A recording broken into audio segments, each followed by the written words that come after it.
palavras em português também. Seria o meu prazer ir mais para o Brasil, junto com você. I'll go back to English now for everyone. We're passionate about technology and the impact technology is going to bring upon the world. And I can talk about today, sort of the early days of Facebook and now known as Meta, and how we got to where we got. I can talk about AI, which is basically endemic today. It's basically pervasive, and it's one of the key paradigm shifting technologies that's coming to bear. And I can, of course, talk to the heart of your question also about the concept of global.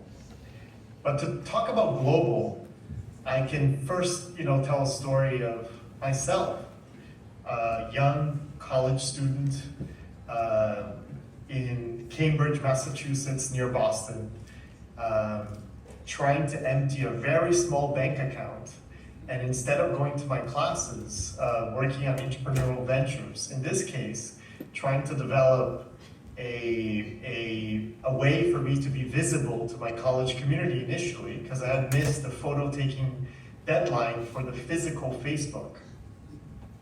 This journey brought upon Facebook, eventually Meta, but we thought at day one we were building a product to make our lives better at our specific college, eventually at the colleges in the countries near us.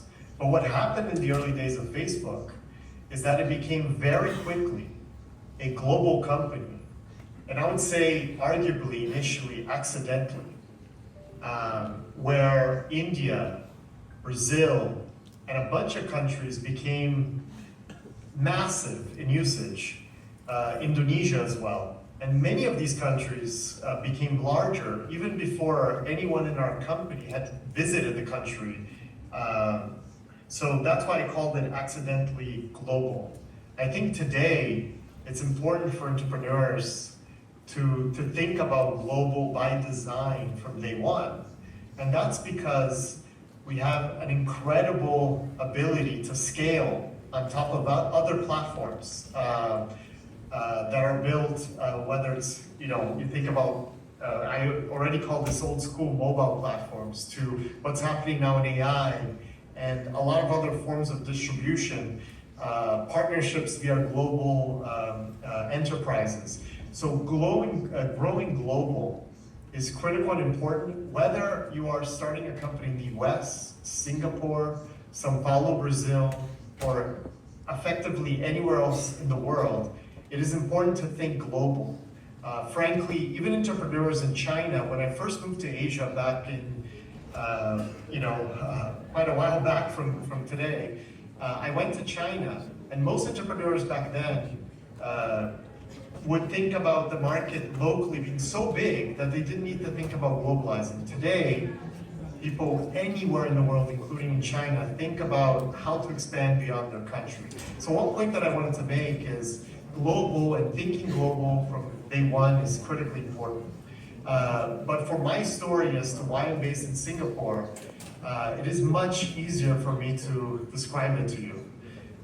For me, beyond my incredible passion in technology, family is central and key to who I am.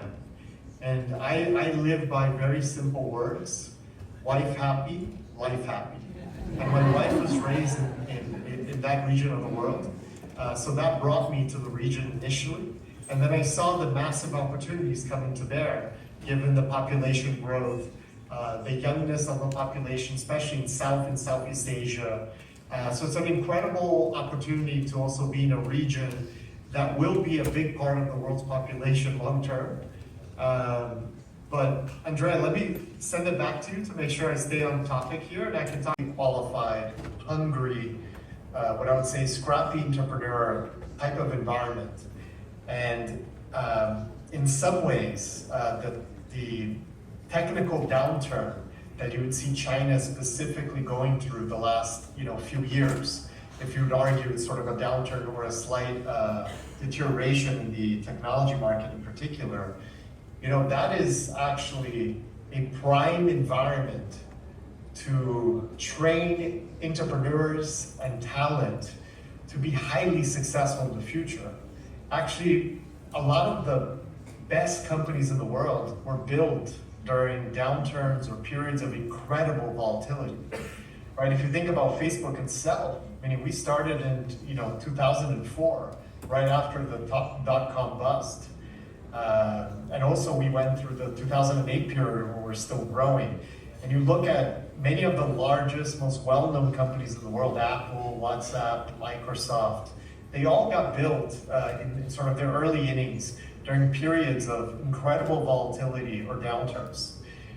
In many ways, it gives you the appetite to do things right, focus on fundamentals, because money is not as available. It's harder to get. You have to use it wisely. And what you see in Southeast Asia as an example of just the strength of the entrepreneurial talent coming out of North Asia is you see a lot of the top companies in this region are built by entrepreneurs that have moved south. And you see the same thing happening, frankly, if you look at the US and you look at some of the top companies built out of the US and you looked at the immigrant population that is a part of it. You know, Facebook itself, I was an immigrant into the US from Brazil. You had Instagram, I believe one of the founders was also Brazilian. And you have many others across the board. But from Asia and North Asia in particular, while you may be looking at the China market itself, you really need to understand the power and impact they bring to bear as being a invigoration into the entrepreneurial DNA of the world. And I'm a big believer in 1 + 1 = 3, which means I would fail my math class. But genuinely, even when you look at AI and everything that's happening in the world, a lot of people ask me the question, who's gonna win AI, China or the US? But my view is that DeepSeek comes out and puts forward a open source model that is more effective, more efficient.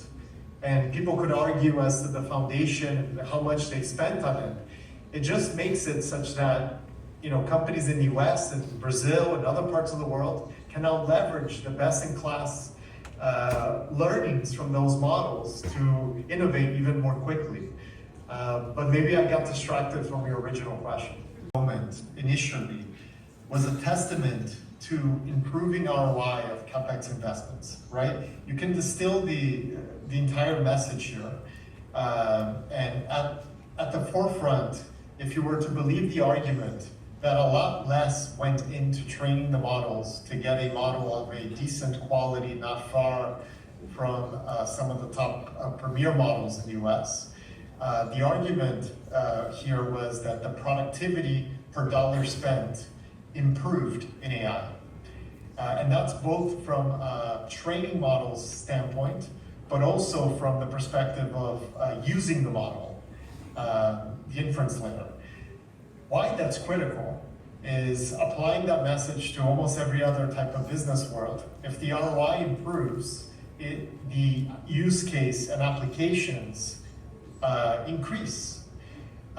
So in some ways, the first argument was, oh, this should drive down value of NVIDIA, this should lower CapEx investment needs. The truth is, if ROI is better, you should initially invest more in CapEx because you're going to get a higher return out of it. And what that ultimately means is that you could start leveraging AI for a lot more things in the world, where the value that you're receiving from using AI may have been smaller. Really, when I think about AI and what its ultimate business model is, it's less about creating a fundamental LLM model and then charging per API call or per use. That will go the way of SMSs, where eventually people are not going to be paying $1 per SMS in the mobile industry. The use case is ultimately applications to the real world. If you think about how AI started, it started as effectively a feature, a button, a chat interface, what I would call is AI 1.0, where it basically piqued people's interest. But if you think about what AI really is going to, is embedding into individuals' context, which is knowing everything about an individual, knowing everything about a company or about a sub-person within a company, and creating incredible productivity and scaling productivity. Initially by lowering the spend of human beings on things that are repetitive and less creative. And through time, making engineers, 10x engineers, 100x engineers, making business development people more effective and making effectively everyone more effective. Eventually you will have also the physical joining with the software layer, which are humanoid robots, and we can talk about what that would also do. But the most important thing to flag back to your initial question about LLM models, DeepSeeks, OpenAIs of this world, is even if you take the top model today, and you go even to lower than what the top model today can do, I believe using an 80-20 rule that the majority of productivity gains in businesses and enterprises could be achieved with a proper application layer, which would then workflow integrated into that business. So we don't need significantly more advanced premier models to get you there. How do you make money out of this? If you look at a Meta as an example, the first use case is improving advertising targeting and advertising efficiency. So that's going straight into their core model. Second, it's improving feed recommendations and algorithms to improve the usage and engagement rates, again, going to the core business model. So actually, you see a lot of examples of companies that have scaled business-wise AI to massive scale, Meta being one of them. But Raj, I'll let you speak. That we don't need better infrastructure and we don't need better models than what we have today, even though, to be clear, models and model quality is going to accelerate very, very quickly.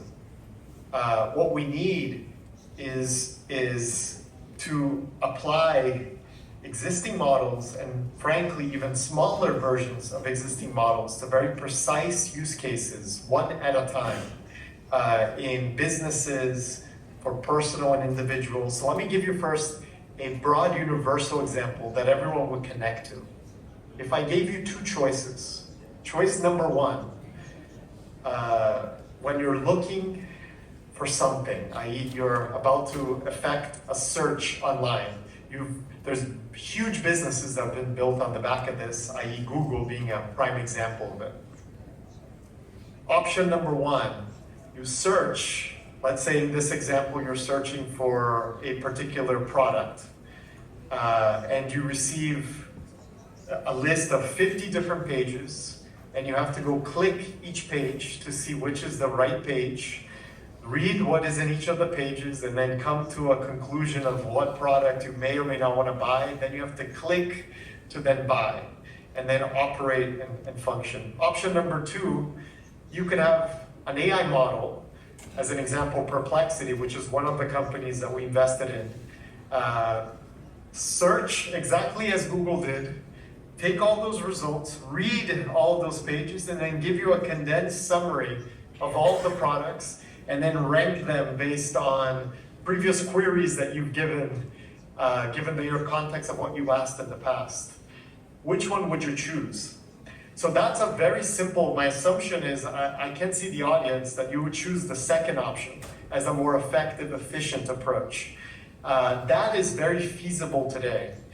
Now, with AI, really, you're gonna get the next layer of this. It's not gonna just say, here's a summary, but there will now be an agent that could effectuate a purchase on your behalf, because you really need a human to then go into Amazon or whatever is your e-commerce site of choice to then execute that purchase. Same thing in travel, same thing if you're trying to sign up for a new credit card account. You could argue this effectuation from search that is inefficient. You have to go read everything, you have to click the links, to it being summarized and then contextualized to your past queries, and more importantly through time, contextualized to you as an individual, an even bigger context layer. That's a simple example of an app layer that can be built today and will happen, right now. But if you now go to companies and enterprises, there is an incredible amount of productivity and efficiency that can be brought to bear leveraging AI applications. I don't know, Raj, if you want to flag one example in the drug discovery space. This is a category that we all care about very deeply, because this is about having new medicines to treat illnesses, to help improve both the quality and longevity of life in the world, something that fundamentally matters. But this is an industry where historically, the amount of money, the amount of time that it has taken to develop new drugs, and the innovative nature of said drugs have decreased through time and have become more expensive and taken more time to execute. But today you have a huge array of companies, including multiple that we backed, that are leveraging AI models to accelerate drug development. But Raj, I'll let you speak. It does, but once you combine AGI, quantum, and humanoid robots, which we are big investors in. 7 years old, and I think every day about the world they're going to grow around.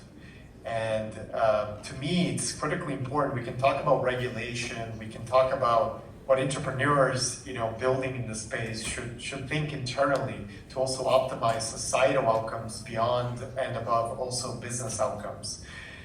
But, for me, it's critically important that as humans, we emphasize our mental health, our sense of well-being, our sense of internal security, that we preserve humanity, right? Our empathy, our creativity, our values. And we really need to ensure that AI enhances rather than diminishes what it means to be human. And really what I mean by this is we really have to be strong enough to see AI, which will not just live in softwares, eventually will live in physical undulations that could look like robots today and will evolve through time, for them being collaborators versus competitors. That's a very critical thing, especially as Raj discussed, we start getting to AGI and materially more advanced modeling here. It's very, very, very important.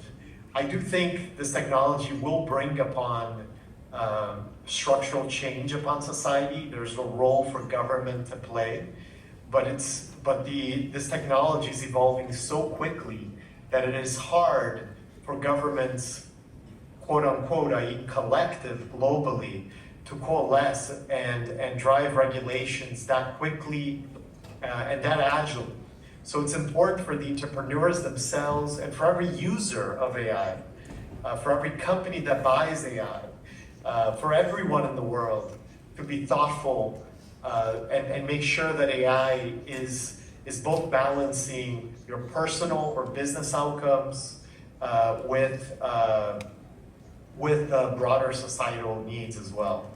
I think the only way this works is if all of us take part in both containing the negative elements of it and allowing it to flourish. And more importantly, that we love our kids, love ourselves, understand both the benefits of being a human and never attempt to compare ourselves to software and robots. I know there was an era where chess players would play against the computer. If we go to that route, we're not going in the right direction, where one is trying to beat the other. Collaborate and win together. Practical example that is not that far out from a technology standpoint, but maybe it's further out from a adoption standpoint. If you look at self-driving cars, I believe AI will help accelerate the development of said technology. And actually, if you look at one of the leading causes of death in many developed and developing nations in the world, it would be car accidents, because humans make mistakes. We have, 2 eyes. We don't have, 20 eyes like some other AI cars autonomous cars have here. And you have a massive workforce that works in the taxi industry, in the driver industry. And interestingly, some of the very companies that have enabled and created a more agile job opportunity in that space, like Uber, as an example, which our chairman helped seed, as Raj discussed before, they themselves are also working on some of this technology. So if you think about that just as an example of one, industry, what happens to the drivers? On one hand, you have an improvement in lowering, causes of death, causes of people being incarcerated for driving and drinking and things like to that effect. On the other hand, you have a huge loss of jobs. And how do you train those people to do something else? And what do they do? These are very challenging questions. When I speak to people in the industry, they talk about the cars still need to be maintained in the first iteration, so they could become people that help maintain it. They could own a car and then send the car into a network and own a part of the profits. There's a lot of different ways that one could evolve, but arguably, if the same example starts happening across a large array of industries, there's a very important question to be answered. I've always thought that one of the critical important things potentially would be for entrepreneurs and companies to balance profit optimization with societal benefits. But that's one example of how this could be looked at. But Raj, I let you answer that.